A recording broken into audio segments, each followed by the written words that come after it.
madaxweynaha jamhuuriyadda federaalk ee soomaaliya mudane maxamed cabdulaahi farmaajo ayaa cafis u fidiyey qaar ka mid a maxaabiista ku jirta xabsiga dhexe ee xamar sida faahfaahinta warkan uu ku eegayo cali baashi cabdulaahi cabdi.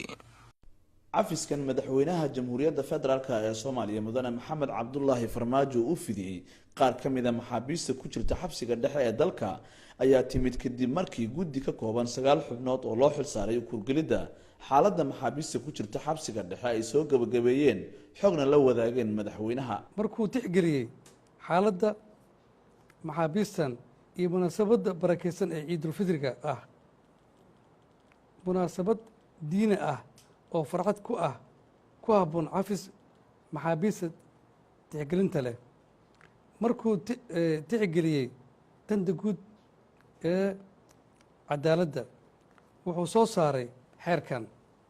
qodobka koowaad, laga bilaabo maanta ay taariikhdu tahay 25 bisha 6 2017 waxaa loo fidiyey cafis madaxweyne maxaabiis tiro ah maanta loo fidiyey.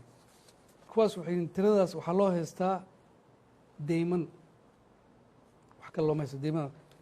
deymanka loo haysto haddaan idiin sheego, dadkaas u xiran waxay u dhaxeeyaan $26 uu qof u xiran yahay ilaa muddo 9 bilood. waxaa kaloo jira qof u xiran lacag dhan $368 muddo ka badan 5 sano ayuu u xiran yahay bis qofkaas, ma garatay. markii qof kale ayaa u xiran muddo 10 bilood ah 7 gram oo dahab ah.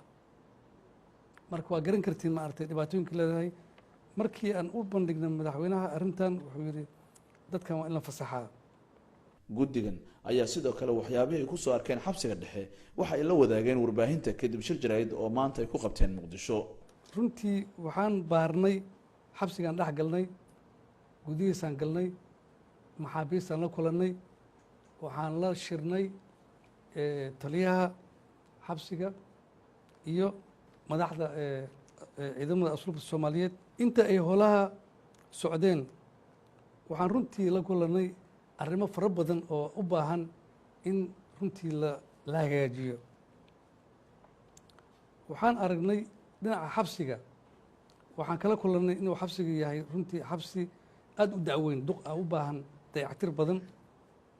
inuu xabsiga ka jiro xoogaa biyo la-aan badan, ay biyo mataqaana maxaabiista dhib ku qabaan, iyo in runtii dhinaca xogta oo ah xabsiga inay ahayn nidaam runtii cusub oo ah loo shaqeeyo nidaamyadii waagi hore 30 sano 40 sano ka hor, in lagu qoro buugaag waaweyn rajistarra ah.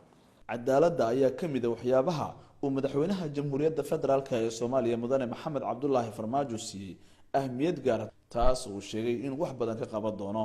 cali baashi cabdulaahi, warbaahinta qaranka, madaxtooyada Soomaaliya.